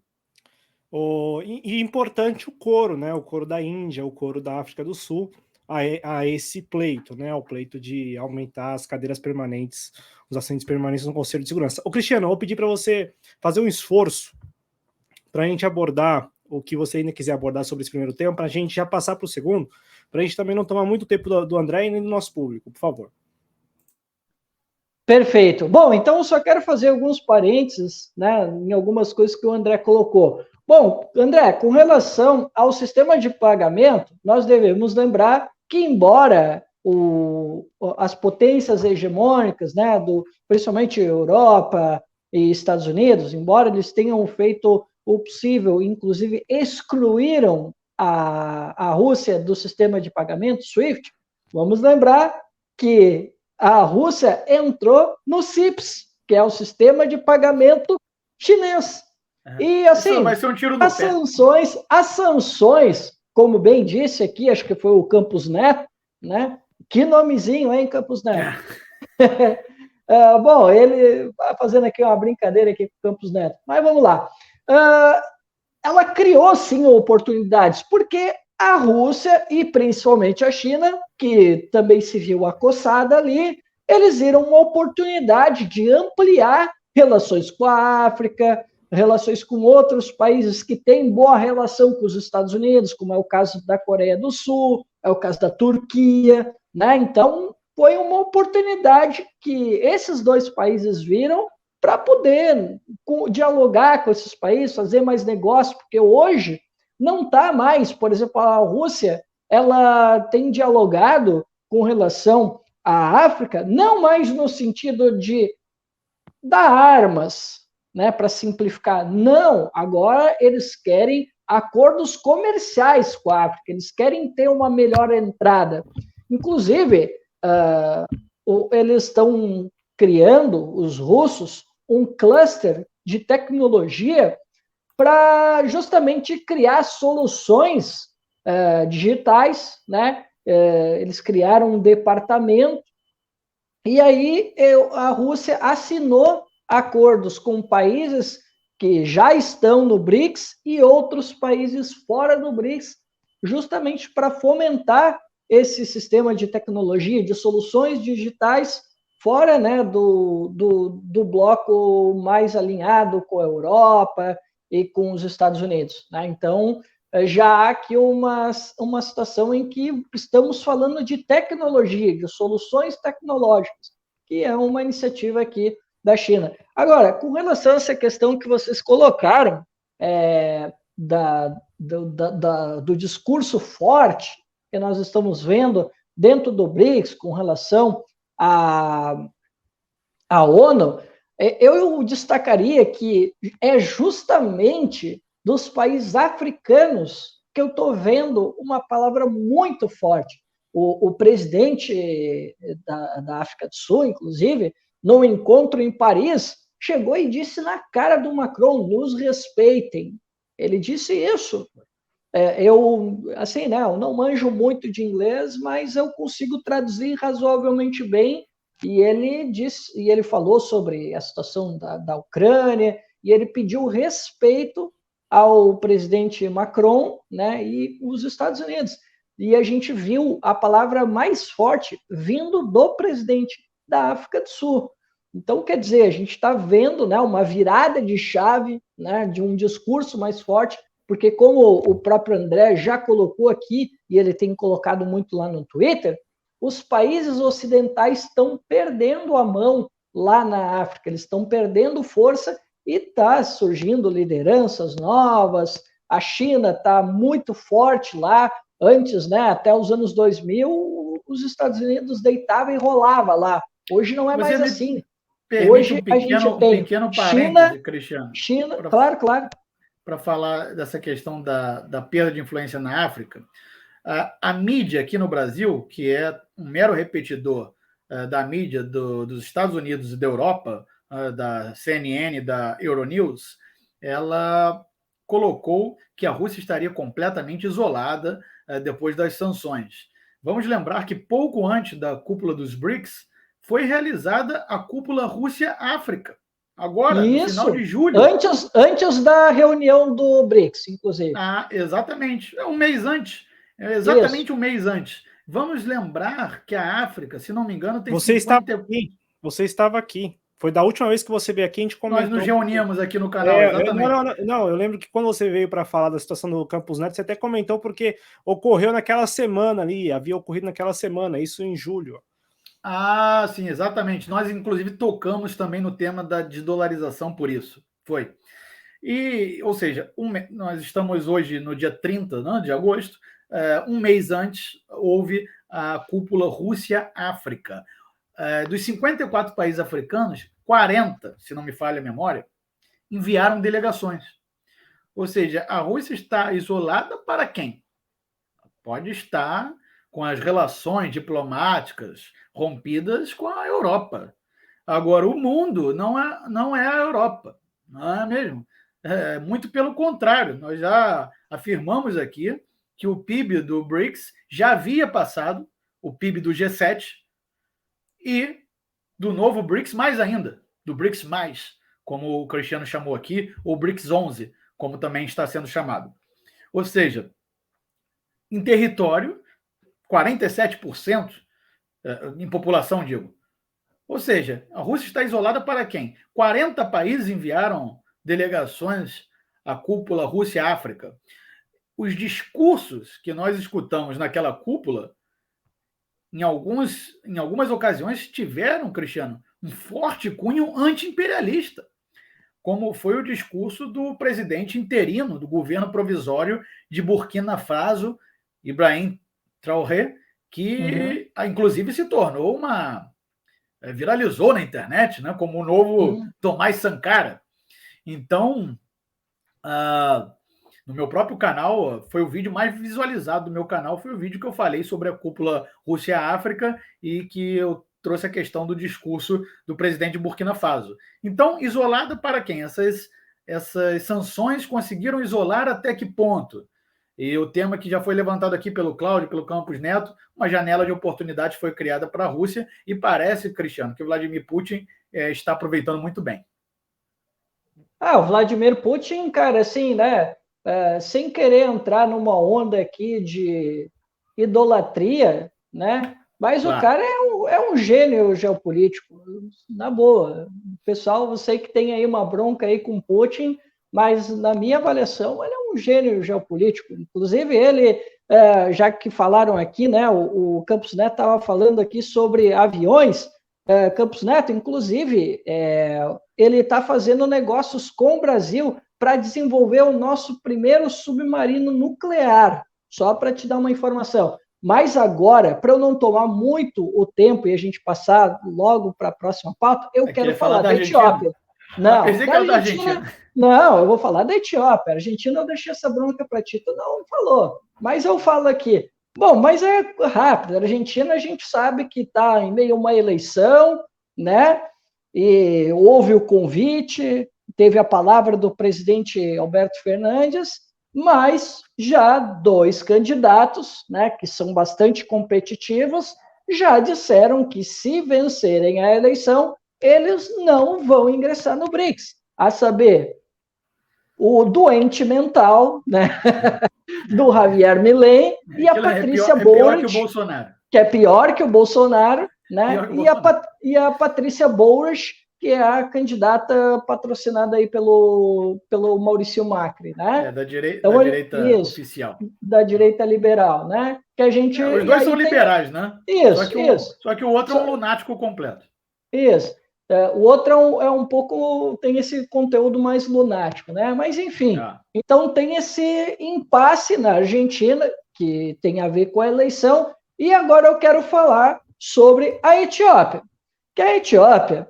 como a gente fez aqui na introdução, muitas vezes o pessoal olha pelo contexto da economia, né, na economia pura, e o pessoal não observa outras nuances, né? E aí eu quero falar sobre elas. Por que a Etiópia entrou no BRICS? É uma avaliação muito pessoal minha, tá? Bom, a Etiópia, vamos lembrar que ela tem um território meio dos seus vizinhos ali, né? Tem bastante conflito entre eles, né? Podemos citar aqui o Sudão, deixa eu ver, Eritreia, alguns países que me vêm mais à cabeça, assim, são esses, porque eu não sou um mestre da geografia. Mas, enfim, são países que têm ali algumas situações de conflitos, e esses países, eles fazem fronteira com alguns países que já ingressaram no BRICS, né? Por exemplo, mais ao norte, né? E atravessando ali o Mar Vermelho, pela Eritreia, que é um país vizinho à Etiópia, está a Arábia Saudita. E assim, por que é tão importante a entrada desse país? Porque bem pertinho dele existe algo chamado Mar Mediterrâneo. E o Mar Mediterrâneo lembra o quê? Canal do Suez. Simplesmente a maior rota marítima do mundo, que pega a Europa, pega a Ásia, e ali há um fluxo gigantesco, tá? E outro ponto que conecta essa relação é que, assim, lembra que nós temos o Egito, tá certo? E uma parte do Rio Nilo, especificamente o Rio Nilo Azul, ele nasce aonde? No noroeste da Etiópia. Então, tudo está conectado, porque o Rio Nilo, ele inicia o seu delta lá no Mar Mediterrâneo, e ele vai descendo pelo Mar Vermelho, aí passa pelo, não sei se é Estreito de Aden, não lembro como é que é o nome, e aí depois nós temos o Rio Nilo. Então, cara, tudo está conectado, saída para o mar, um rio que tem uma importância gigantesca para o Egito. Então, tudo isso envolve essas relações que o pessoal, muitas vezes, não se dá conta. Outro ponto que eu quero contar aqui para vocês é a questão militar. Porque ao norte, num país chamado Djibouti. Eu vou chamar assim, tá? Alguns chamam de Djibouti, outros de Djibouti. Eu não sei qual é a pronúncia correta, mas chamarei de Djibouti. Mais ao norte, nesse pequeno país que faz fronteira com a Etiópia e a Eritreia, ele tem uma base militar chinesa.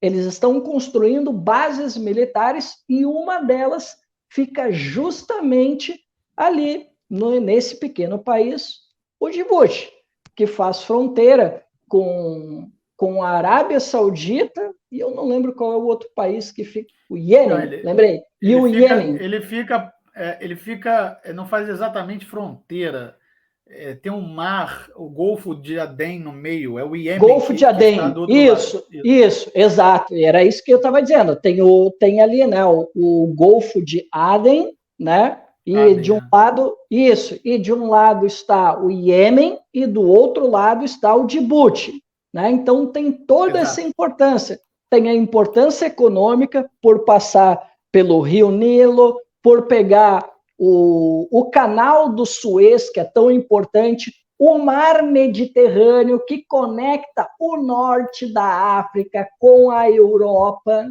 né? Então, questão logística, economia de novo, e tem a questão militar, né? Que tem a ver com o Djibouti. Então, foi toda essa colcha de retalhos que trouxe a Etiópia para o BRICS. Outro ponto que eu quero tocar com vocês é que a Etiópia foi um dos países que mais cresceu na sua população. E há aí uma expectativa dela ter um tamanho de população equivalente ao do Brasil. Aliás, ela já está crescendo proporcionalmente, né, mais do que o Brasil, porque o Brasil aparentemente parece que parou de crescer. E há uma expectativa dela chegar em torno de 210 milhões de pessoas. Tá? Então, aí, quero fazer aqui, né, um parênteses, né, um grifo meu. Na minha avaliação, ela entra também porque vai ser um poderoso mercado consumidor. Porque os países, quando eles formam blocos, eles também pensam em mercados consumidores, né?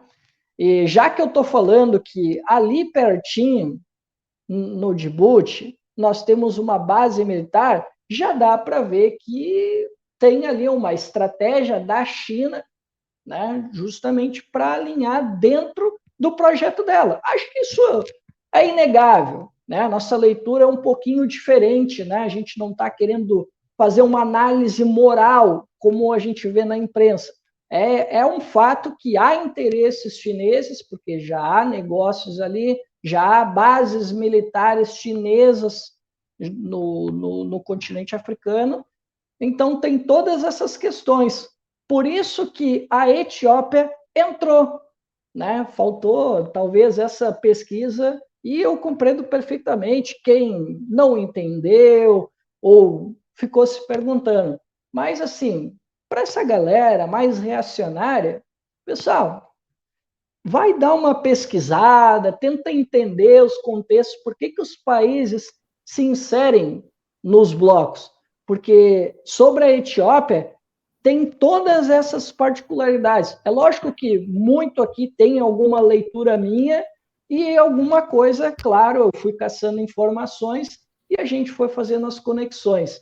Mas, para encerrar aqui o nosso debate sobre o BRICS, é claro que o BRICS, como o próprio André falou, né, a gente tem assim algumas questões que a gente precisa conversar ainda, porque aqui ninguém está de oba-oba. É claro que nós somos entusiastas do bloco, mas a gente não está dando como um fato consumado, que agora vai, né? A gente fica na torcida, lógico, mas a gente tem que analisar friamente, porque tem essa questão que o André falou, né, da desdolarização, né, que fala-se de uma nova moeda, mas e aí? Vamos criar um lastro para essa moeda como? Como é que vai ser?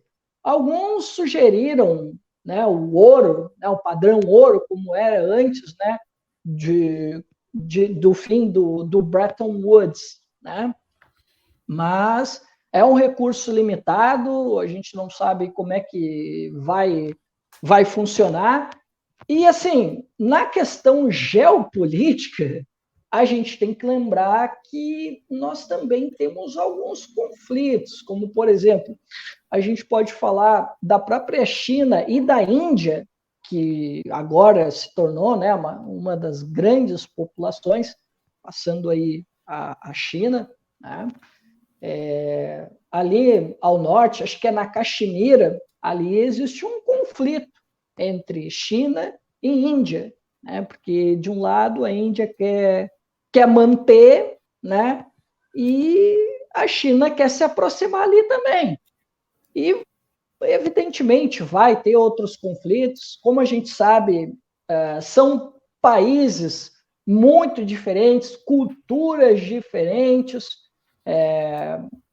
tradições diferentes, religiosidade, conteúdo religioso é muito forte no nosso bloco, é um bloco muito heterogêneo e vai precisar de muito diálogo para a gente conseguir construir um bloco realmente consolidado para a gente poder fazer esse contraponto com o G7, com a própria ONU, enfim, é uma construção de longo prazo.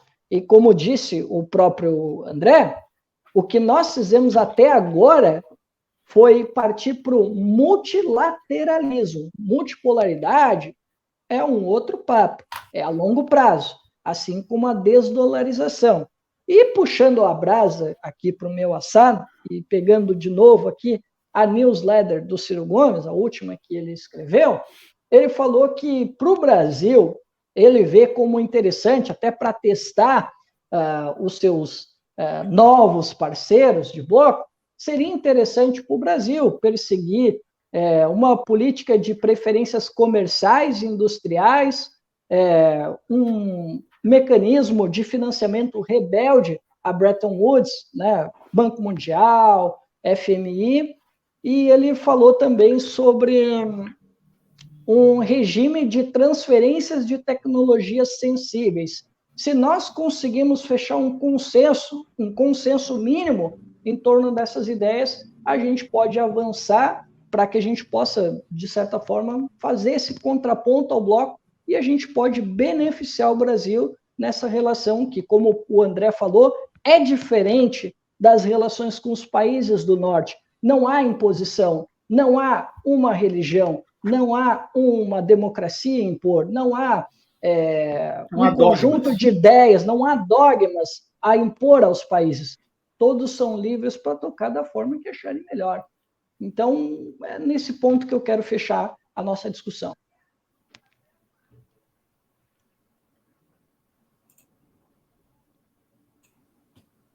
À vontade, André, se quiser também complementar, fica à vontade. Não, acho que para fechar essa questão da política internacional, né, dos BRICS, que nós comentamos aqui, porque eu sei que ainda há outro tema, só para fechar, faltou essa questão que o Cristiano queria muito levantar da Argentina. Essa figura, esse personagem, né, porque não temos outro adjetivo, é um personagem que se coloca como candidato na Argentina, ele nasce do desespero de uma direita que não tem mais quadros para apresentar. De uma direita que, até bem pouco tempo, estava no governo, com Maurício Macri, e que prometeu, vou lembrar, eu vivia na Argentina nesse período da chegada do Macri. Vivi 7 meses, mais ou menos, em Buenos Aires. E eu estava lá quando ele prometeu uma chuva de dólares. Foi essa a promessa dele quando ele se elegeu presidente. Chuva de investimentos que viriam com abertura da economia, aquela conversa fiada toda neoliberal, que nada mais é que a mesma conversa fiada que nós escutamos quando nós éramos crianças, ainda crianças, nos anos 90. Então, a mesma repetição, eu estava lá no momento que ele foi presidente, Ele prometeu uma chuva de investimentos, uma chuva de dólares, que obviamente não veio, porque como viria essa chuva de dólares? Da onde? Qual seria o motivo para que da noite para o dia investidores do mundo inteiro fossem apostar nos títulos da Argentina? Só porque mudou o governo? Então, assim, só um inocente poderia acreditar nessas afirmações de Maurício Macri naquele período. E uma direita que não tem nada diferente para apresentar que não fosse o macrismo, sacou da cartola esse personagem. É um personagem que vai utilizar as mesmas estratégias que nós estávamos comentando aqui no começo da transmissão sobre Steve Bannon. Ele vai utilizar dessas estratégias, vai atacar muita questão de corrupção ou de pseudo-corrupção, suposta corrupção, vai bater muito nessa tecla e aí repetir o discurso de privatizações, que isso vai atrair investimentos, né? Apesar de quanto mais se privatiza, as demandas continuam as mesmas, né? Qual era a conversa fiada no Brasil, na Argentina, nos anos 90? Vamos privatizar, que assim vai sobrar dinheiro para saúde, educação, não era isso? Transporte público, segurança. 30 anos depois, as principais demandas da população continuam sendo as mesmas: saúde, educação, segurança pública. Ou seja, privatizar não adiantou nada. E não foi diferente na Argentina. Esse cidadão, esse personagem chamado Javier Milei, ele promete que vai romper relações com a China. Ele diz que não negocia com comunistas. E com o Brasil também. E com o Brasil também, porque ele considera a Lula comunista. Eu vou chegar nesse... Esse é o maior absurdo que eu ainda vou chegar nesse ponto. A China é o maior comprador dos produtos argentinos. Na América Latina é o Brasil. O segundo parceiro comercial da China é o Brasil. Ele simplesmente está dizendo que vai romper relações com os dois maiores. Eu não vou nem entrar no tema do BRICS, porque não é nem necessário. Porque um insano que declara que vai romper de la noite à la manhã, assim de la nada, as relações comerciais com os dois principais parceiros do seu país, ou ele realmente quer levar o país da noite para o dia a catástrofe total, ou ele é um responsável que não entende de nada e está falando tudo da boca para fora. Eu acredito que seja essa a opção. Né? Mas a irresponsabilidade, a falta de conhecimento, ela acaba tendo que se limitar caso ele chegue ao poder. Ele vai ver que simplesmente o que ele está pretendendo, o que ele diz que vai fazer, que obviamente também pode ser da boca para fora, é impossível, porque não vai ser permitido pelo Congresso, pelo Senado, pelos próprios empresários, pela iniciativa privada da Argentina, que não vai permitir que esse lunático rompa relações com o país que compra os seus produtos agrícolas, por exemplo. A Argentina, a agropecuária da Argentina, né, tem muita tradição de exportação. Então, a própria burguesia argentina não iria permitir uma sandice dessas. Então, isso é mais questão de propaganda, novamente fomentando essa alucinação anticomunista, entendeu? Esse fantasma, esse espantalho, e fica com essa coisa. Deu certo aqui no Brasil, ele olha para o lado e fala: teve um doidão lá que foi escorraçado do Exército, nem para oficial subalterno do Exército serviu, esse doidão lá falando que ia varrer o comunismo do Brasil, um suposto comunismo, né? Que eu quero saber onde estão tantos comunistas no Brasil. Já era para ter tido uma revolução comunista, já que tem tantos comunistas aqui. Então, Javier Milei olha para o Brasil, país vizinho, e fala: num país do tamanho do Brasil, um cidadão que não serviu nem para o Exército, que foi escorraçado do Exército, se elegeu presidente falando que ia varrer para o comunista, por que não eu? Porque não eu vou fazer o mesmo. Ele olha para a China e diz: bom, a China é governada pelo Partido Comunista, então vou declarar que vou romper relações com os comunistas. Quem são os comunistas? Ora, os chineses. Que é o Partido Comunista que manda na China. Só que as alucinações vão tomando conta, né, do discurso de forma exponencial, até o ponto dele dizer que vai romper relações com o maior vizinho, um país historicamente amigo da Argentina. Vamos lembrar que durante a Guerra das Malvinas o Brasil não cedeu bases aéreas e portos como queria o Reino Unido, ao contrário do Chile. O Brasil, ainda na ditadura militar, mas se portou de maneira independente, não serviu aos interesses do Império Britânico naquele momento, 1982, se não estou enganado. Ou seja, o Brasil com relações profundas com a Argentina, que compartilha grande fronteira, nosso querido estado do Cristiano, Rio Grande do Sul, os Pampas, né, são compartilhados ali. E ele diz que vai romper relações no ano que vem, porque não trata com comunistas e o Lula é comunista. Eu não vou nem entrar nesse mérito do que o Lula é ou não é. Eu vou falar do Brasil como um todo, rapidamente, para a gente tentar desmistificar esse discurso. Eu não encontro nem palavras, mas é um discurso realmente boçal. Eu não queria usar essa palavra, mas não tem outra. De combate ao comunismo, ou de que o Brasil vai se tornar comunista, etc. Um discurso boçal.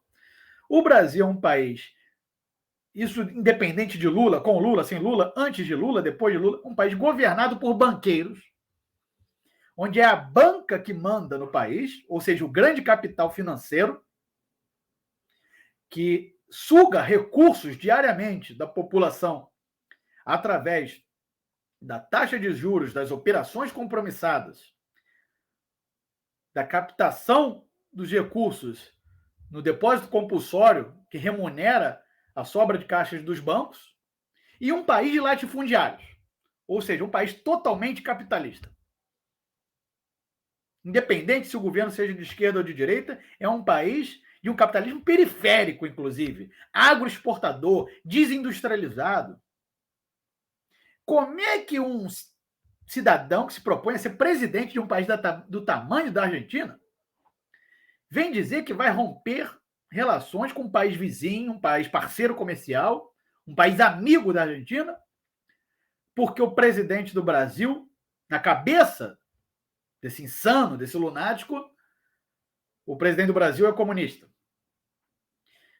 Nós ficamos até sem palavras, estarrecidos ao ver esse discurso, porque realmente você não consegue combater um discurso desses dentro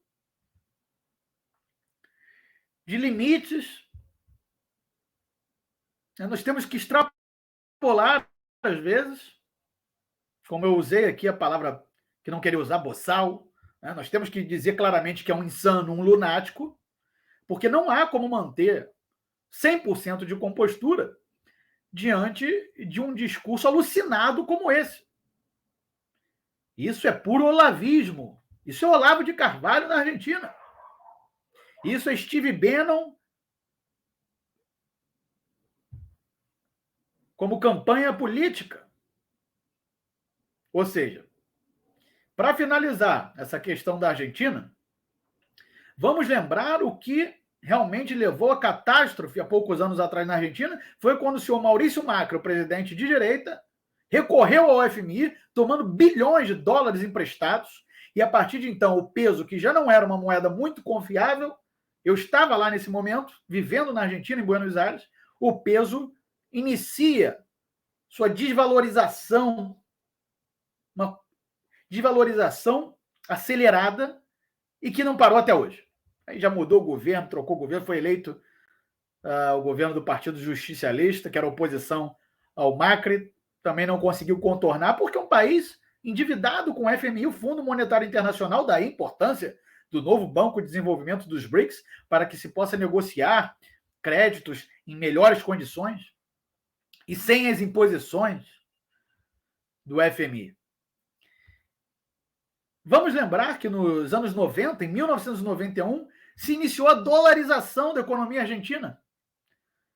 Ainda no governo de Menem, governo Menem na Argentina, com o ministro Cavallo. Isso.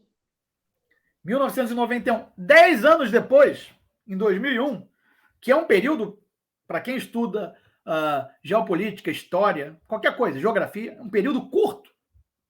Em 10 anos, a Argentina estava ainda a catástrofe econômica após a dolarização da economia argentina, quando passaram a permitir que todo mundo poupasse em moeda estrangeira, ou seja, naquela época em dólar, ainda não existia, se não me engano, nem existia ainda o euro, permitiram à população argentina abrir contas, e as empresas, obviamente, os grandes investidores, todo mundo, abrir contas em dólares, e levou à catástrofe da economia argentina, porque quando, 10 anos depois, a população queria resgatar suas aplicações, já não havia mais dólares, porque a Argentina nunca teve grandes reservas de dólares. Para manter uma economia dolarizada, deveria haver um aumento exponencial das exportações, por exemplo, que permitisse a Argentina ou qualquer país que se propusesse a isso a obter reservas vultuosas em dólar. Então é isso.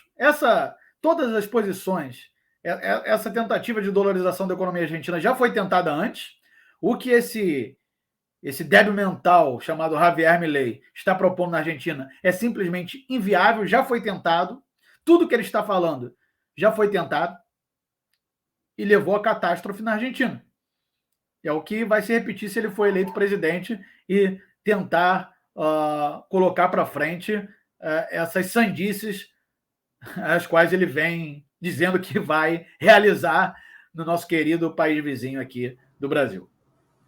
Estamos conversando com o André Nunes, analista político, também está no Twitter no @AndréNunes_RJ e aqui no YouTube no Conversando com o André Nunes. Vou passar no chat para registrar as participações de quem nos acompanhou, agradecendo demais a audiência, agradecendo demais a quem topou nos acompanhar também lá no Instagram, muito importante a participação. Agora que estamos transmitindo para o Instagram, também é para que você, seguidor, seguidora, possa participar das discussões que são travadas aqui no canal. O Carlos Campos Neto escreveu, né? Cadê? O Cristiano Fanfa deu uma dica muito bacana aqui. Eu não conheço esse canal, mas sou um cara que acompanha e gosto muito de canais assim de pessoas brasileiros que viajam o mundo e mostram, né, as particularidades de cada país. Eu gosto muito. Tô assistindo muito aquele O Mochileiro do Mike Mineiro, também tem lá o casal, né, do Mundo Sem Fim, mas aqui ele passou, o pessoal do canal Voo Sem Volta está passeando pela Etiópia. Vale a pena acompanhar. À vontade, Cristiano. Tem um canal gringo também que eu gosto de acompanhar também. Ele tem dublagem em vários outros idiomas. E ele também vai a países assim que ninguém imagina. Por exemplo, ele teve na Mauritânia, ele já teve acho que ele teve na Etiópia também. E ele teve em outros países, teve no Afeganistão também. E aí ele conversa com o pessoal para saber como é que é a realidade daqueles países. Eu também gosto muito de acompanhar esses canais de viagem. É muito, muito bacana. E quando os brasileiros vão, é mais interessante, pelo menos é o que eu acho, né? Porque sim, eu costumo acompanhar muito mais os canais brasileiros. Porque quebra os estereótipos, né? Que é isso. Enfim, eu sei que a internet nos ajuda demais, mas também atrapalha muito, porque, o que tem de gente desinformada que recebe mesmo ali no WhatsApp, Telegram, enfim, ou vê no Twitter, em qualquer rede social, e acredita piamente que em tal país não tem cachorro, que em tal país eles... sabe, assim, acredita mesmo, né? Então, assim, a internet ajuda, mas atrapalha. Tem um canal que eu sigo aqui, que na verdade eu não sou inscrito, mas de vez em quando eu vejo alguns vídeos dele. O nome do canal é Nômade Sincero. E assim, ele é um cara visivelmente de direita, ele defende ideias neoliberais, né, de uma forma inconsciente. Sabe aquele cara que é liberal e que não sabe ainda, não falaram assim, cara, tu é liberal, tu é um conservador, mas ele reproduz as ideias. Ele foi para Cuba, cara, ele só ficou queimando Cuba, cara. Queimando assim no sentido da economia, da filosofia política de Cuba, né? Porque assim, ficar falando mal do país ele não ficou, né? Mas ele foi lá para torrar o regime cubano, né? Mas as pessoas, os cubanos são seres humanos como nós, né? Claro, claro, claro. Não, porque chegou a um ponto em que até isso se questiona. Assim, chegou a um ponto até... É impressionante. Eu acho que a internet, ela tem, obviamente, né? A faca de dois gumes aí tem esse lado, que é impressionante, assim. É muito bom quando o brasileiro vai, porque eu acho que um brasileiro indo, uma brasileira indo, tem mais, acho que tem, as pessoas conseguem confiar mais, não sei, eu não sei se isso tem alguma base, mas eu acredito. Ô, Cristiano e André, nós temos uma questão. A nossa plataforma aqui está limitando esta live, eu acho que é porque eu não excluí os vídeos, os outros vídeos das transmissões passadas aqui do projeto mesmo, né? Não só do Espaço Trabalhista, só compartilhando, né? Tá limitando a 2 horas. Eu tenho aqui até 2 horas, senão eu teria que iniciar uma nova live, teria que apagar os vídeos anteriores e iniciar uma nova live. Vocês concordam? Vocês concordando, a gente pode deixar o segundo tema, então, a medida provisória, o projeto de lei que a gente prometeu no início do programa para o próximo, porque eu não sei, eu sinceramente acho que em 4 minutos não será possível abordar o tema. Se vocês tiverem tempo, a gente pode tratar até amanhã desse assunto, vocês que sabem. Amanhã nós temos que amanhã nós temos uma transmissão já aqui no canal, mas assim, de qualquer forma, a gente pode combinar, porque assim, senão eu vou ter que encerrar, de qualquer forma, vou ter que encerrar essa live para poder iniciar uma nova, né? E aí eu acho que perderíamos aí o sentido até do programa mesmo, porque Exato. Eu acho que, então assim, compartilhando em público mesmo, porque eu vacilei, eu deveria ter apagado os vídeos aqui e tal, anteriores, mas não apaguei, tem uma mensagenzinha aqui, informando até o cronômetro agora, né?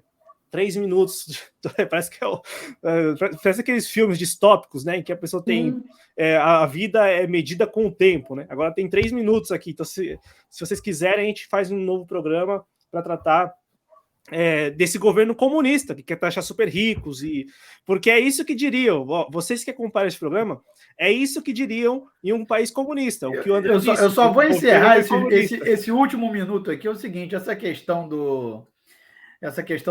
da taxação, esses fundos exclusivos que vão ser taxados agora com o regime de come-cotas, quem quiser pesquise aí o que é semestralmente a taxação, são fundos para investidores. Eu trabalhei com fundos de investimento no banco. Fundos abertos, claro. Ninguém no banco nem conseguia trabalhar com isso. Fundos abertos são fundos exclusivos, ou seja, fundos fechados para investidores que possuem acima de 10 milhões de reais. Sabe quantos brasileiros têm nesses fundos? Apenas 2.500. Mais de 750 bilhões nas mãos de 2.500 investidores aí aplicados nesses fundos. Então, a população pode ficar tranquila, não tem comunismo nenhum, ninguém vai tomar sua casinha, seu Chevette, seu Corsinha, tá? É só para quem tem acima de 10 milhões de reais aplicados. Não sou eu, não é você, não é o Cláudio, não é ninguém que está assistindo, tenho certeza absoluta, até porque essa gente vive em outro mundo. Boa noite, Cláudio. Boa noite, Cristiano. E 1 minuto, eu tô aqui olhando o cronômetro, porque Cristiano, agradeço demais a sua participação, a compreensão também do público, porque a gente tem pouco mais de 1 minutinho aqui para encerrar. Então, muito obrigado, pode falar, fica à vontade. Bom, então eu só tenho a agradecer, né? Depois o Cláudio só vai renomear a live aqui, especial BRICS+, ou alguma coisa nesse sentido, para a gente não enganar o público, né? E aí a gente toca o outro tema, né, na próxima transmissão, para a gente, né, poder devolver aquilo que a gente deixou de colocar, porque a gente já sabia que o BRICS ia tomar muito tempo. Né? Mas, enfim. Não, e assim, eu até tentei apagar os vídeos aqui enquanto estava no ar, mas não... Vamos ver, eu apaguei os vídeos aqui. Se o público tiver paciência, qualquer coisa depois a gente edita esse trecho, não sei se é possível, mas vamos virar os dois. Então, assim, estamos encerrando a live, mas continuem aí. Se continuar, a gente, agradecendo a compreensão do André e do Cristiano, porque é isso, né? Às vezes a gente tá usando uma plataforma ocidental que não é anti-hegemônica, mas enfim, apareceu um cronômetro aqui, eu vou aguardar. Então vamos fazer o seguinte, ó. Se vocês concordarem, vamos encerrar aqui. Se de 2 horas aqui já cair a live, beleza, tá encerrado. Vou pedir a vocês para a gente poder tratar desse em outro momento, porque eu também tenho que me retirar. Acabou meu tempo também. Não, então fechou. Então vamos lá, vou encerrar de vez aqui, até para a gente não correr nenhum risco. Então, muito obrigado. Vamos renomear o título da live, vamos tratar do assunto Obrigado pelo convite. E do governo comunista e outra oportunidade. Obrigado a todos, boa semana, muita saúde para todos nós. Obrigado ao André. Lembrando que aqui no YouTube você encontra ele lá no Conversando com André Nunes. Até mais, gente. Tchau.